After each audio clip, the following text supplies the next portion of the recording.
fausses informations sur à la fois les conditions de vie des animaux en captivité qu'ils essayent de complètement enjoliver et à la fois dramatiser les conditions de vie des animaux sauvages en expliquant plus ou moins qu'ils offrent un mode de vie extrêmement agréable aux animaux en captivité parce qu'au moins dans les bassins ils n'ont pas de prédateurs, ils peuvent être soignés, ils peuvent avoir des aides. Alors que bon, la nature n'a pas besoin d'aide. Déjà, il y a assez peu de prédateurs des grands dauphins, qui sont la principale espèce que l'on trouve en captivité.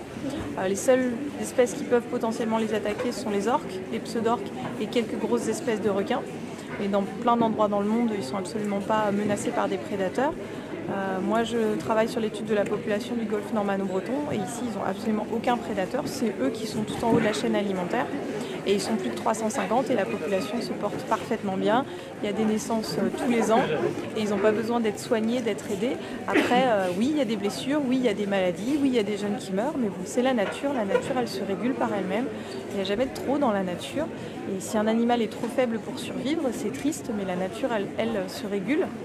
Alors que, effectivement, les soigneurs en captivité ont besoin de constamment donner des médicaments aux animaux, mais parce qu'ils génèrent des maladies que les animaux ne connaissent pas en liberté.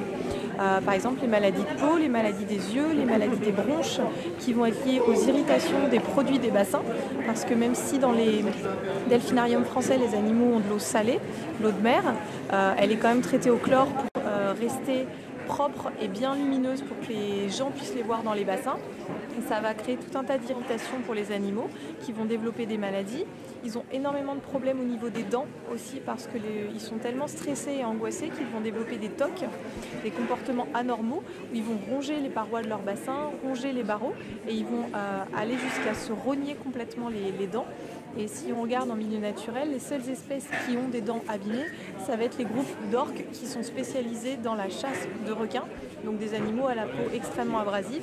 Mais autrement, en milieu naturel, les dauphins, les orques n'ont absolument pas de problème de dents. C'est pas le cas.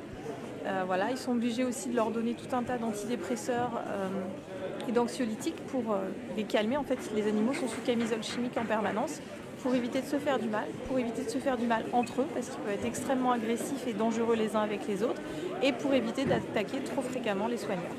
D'accord, donc on appelle au rassemblement pour le 6 juin. Voilà, exactement, pour faire bien comprendre ce qu'il y a derrière l'envers du décor, parce qu'ils ont tendance à nous vendre des conditions de vie extrêmement agréables pour les animaux, à nous faire croire que les animaux font le spectacle parce qu'ils sont heureux de faire plaisir à leurs soigneurs, et c'est absolument faux. C'est juste de la contrainte. Il y a de la récompense alimentaire à chaque fois. Vous ne verrez jamais un dauphin qui fait un saut, qui fait un exercice et qui n'a pas une récompense alimentaire derrière. Ok, merci Morgane et à bientôt. Avec plaisir et rendez-vous le 6 juin.